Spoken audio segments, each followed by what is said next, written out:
Okay, so Nettspend just did his first big style interview, and it actually revealed a lot of stuff that we didn't know. He usually he gives this little aura answers, avoiding the question or whatever, but trust me, we actually found some pretty interesting things out. He plays Roblox. He likes Yo Mama jokes. He uses a geek bar. What else? His dad was a country singer. I don't know. Honestly, it's a good article. It's a good read. And let's just go over some interesting things in terms of what he says, some interesting terms in what people are labeling him. But yeah, the interview was done with ID, and it's titled Fast Times, Nettspend High. This introduction's honestly pretty crazy too. It says, the Richmond, Virginia rapper blew onto the scene fully formed, the unholy love child of Blade, Playboy Cardi, and Justin Bieber. He's loved and hated in equal measure, and he's only 17. Everything is writing on his debut album. So there's a lot to take out of that, in my opinion. Firstly, they call him the unholy love child of Blade, Cardi, and Bieber, which is honestly, it's not the worst comparison that you would hear, but it's also a really interesting take, I guess. People were pretty unhappy about it, honestly. But as well as the fact that they said everything is writing on his debut album.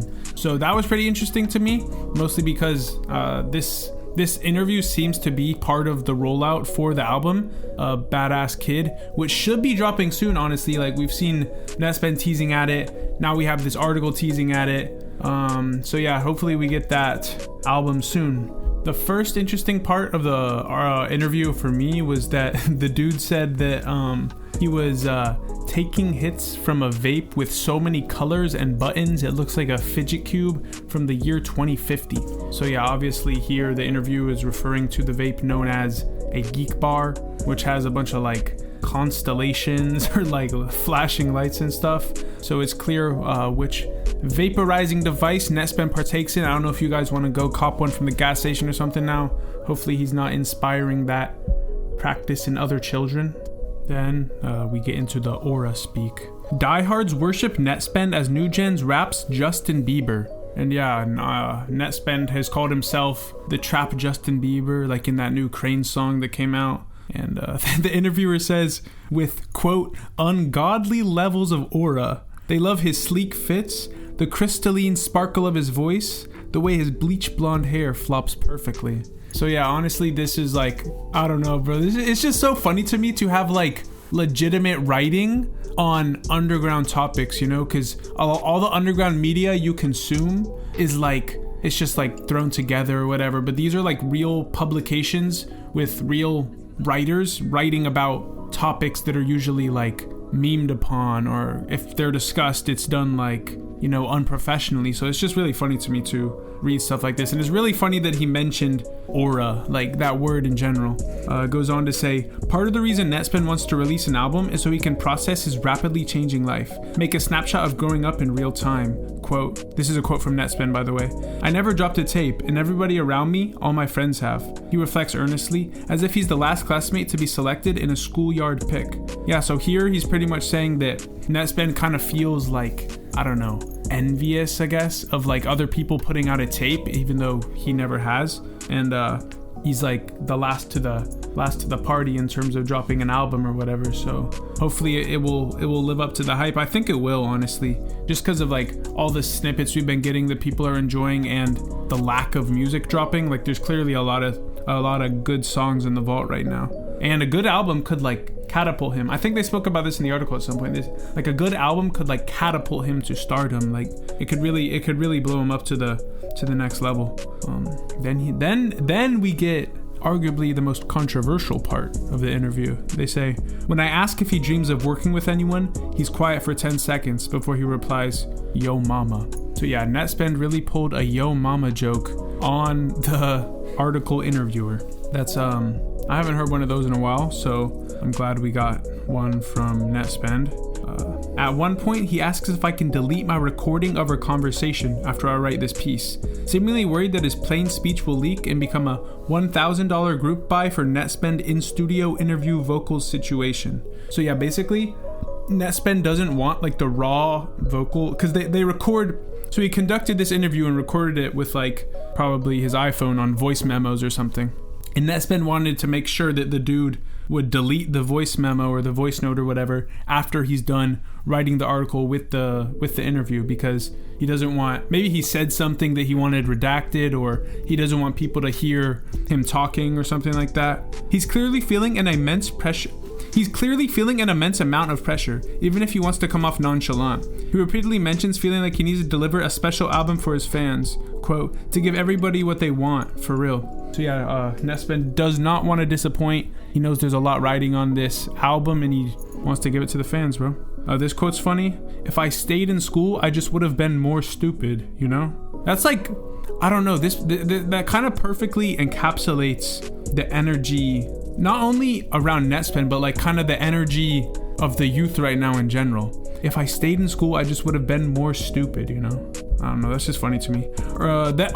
This part is funny too. They talk about this is what confirms that Nettspend plays Roblox. So this is like a big aspect of the video right here.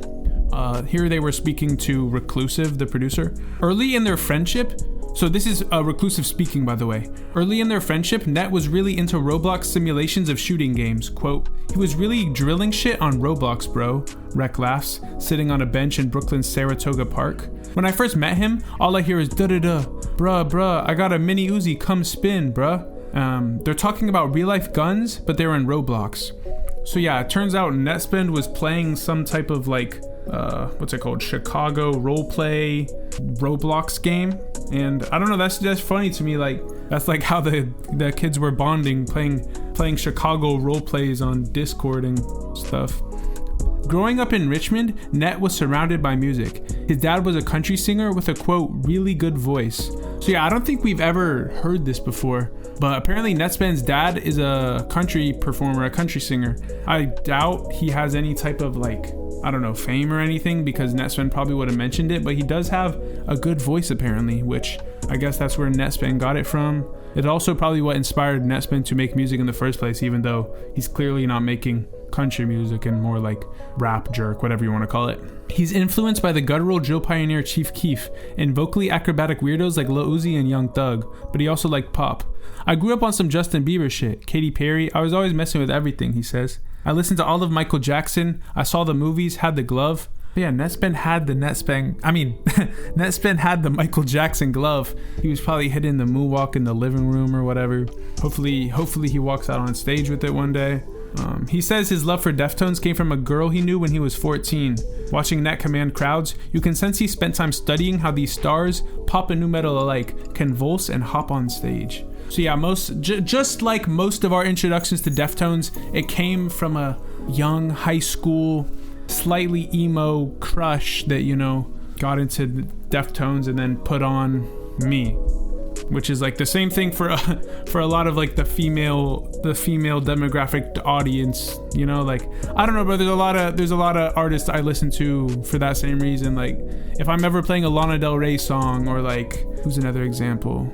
Not the Smiths, like Beach House or some shit, it's because a girl put me onto it, you know. Like, let's be honest.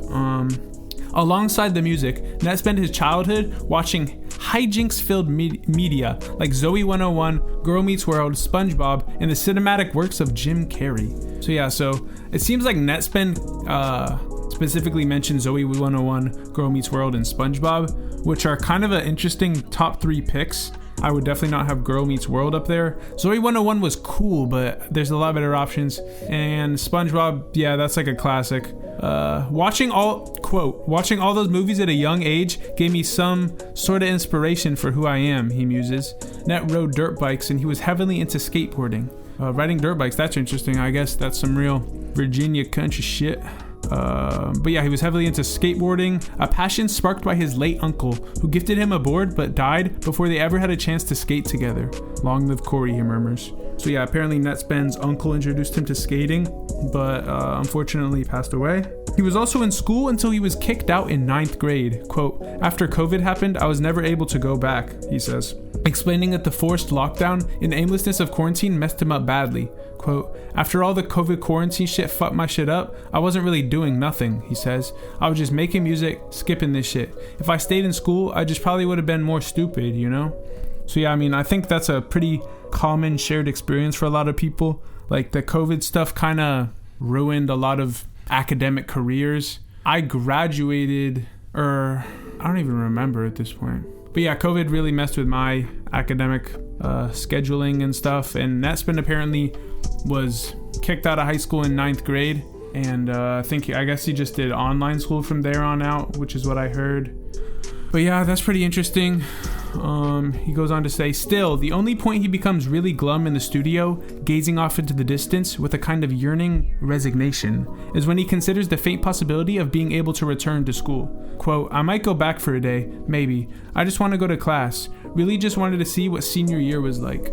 And like, for some reason, this quote just kind of like hit home. Like, it was kind of sad, and I don't know, it's interesting because like clearly most high school seniors would rather trade places with Nettspend, but Nettspend is like, yo, like I want to go back to school for a day, and everyone at school clearly takes school for granted. But once you graduate and move on, you kind of realize, yo, like high school was fire, like you never experience anything like that again. So I do understand where he's coming from. Like, it's like a shared universal experience that you want to be able to be a part of, but he's probably not going to get to be a part of it due to his music career taking off and like not being in school. So it's like honestly a pretty deep commentary on things. It would be cool to hear some lyrical content from him about this, because even though it's probably not relatable to most people, it's just like, it's like a real, it kind of pulls at the heartstrings, you know. It's like a real emotional stuff.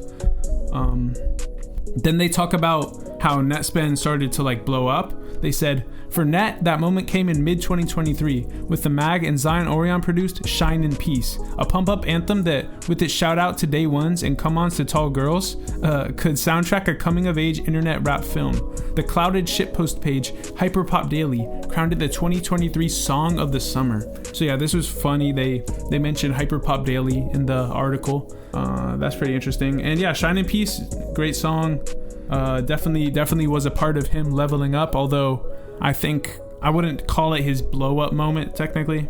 But yeah, I mean, that was cool to talk about. Recently, Net broke brains when he met Anna Wintour at the Vogue World Show in Paris. Anna Wintour is like the CEO or the head she's like a main role at Vogue, and that's the lady that Nettspend was like pictured with meeting when he was in Paris at Fashion Week or whatever.